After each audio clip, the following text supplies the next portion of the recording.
de norma de diretiva de Centro de Bairro Playa Pabao, me agradecer Bolsonaro, para vir aqui no Centro de Bairro Playa Pabao, na UNA nós também temos uma conferência de imprensa em conexão com o Dia Internacional de Direitos de Mulher, que está Riba de Sabra, 20 de novembro, pero no Centro de Bairro Playa Pabao, nós também celebramos Jabiena, dia 19 de setembro, dia 19 de novembro. Para começar, dia mais, nós decidimos que o Dia Internacional de Direitos de Mulher não pode passar assim por bem. E na Centro de Bairro Playa Pabao, nós decidimos para organizar uma atividade para mulher.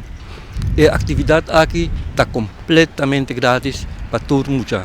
Não somente em mulher de Playa Pabao, mas em mulher de Aruba em geral. O que também tem? O dia aqui, nós também temos diferentes atividades para os mulheres. Maneira você pode ver flyer,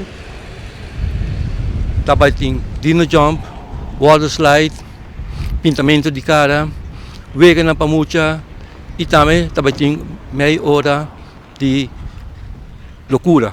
Na onda tem breast band, na onda mulher por balha, ritmo de breast.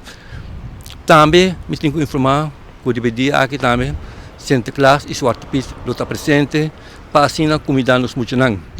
O dia aqui nós no parte regalo para sobre dia 5 de dezembro no Centro de Bairro Playa Pabao. Nós também temos Santa Claus e Zwarte Piet dia mais na onda não vai parte regalo seguro para todo mundo. Me quero informar também que o programa está termina para mais ou menos 8 horas, pero por mim que sei, nós também temos show que nós chama show de mulher para mulher. Na onda tem diferentes grupos de baile e cantantes infantil que lo dão uma apresentação.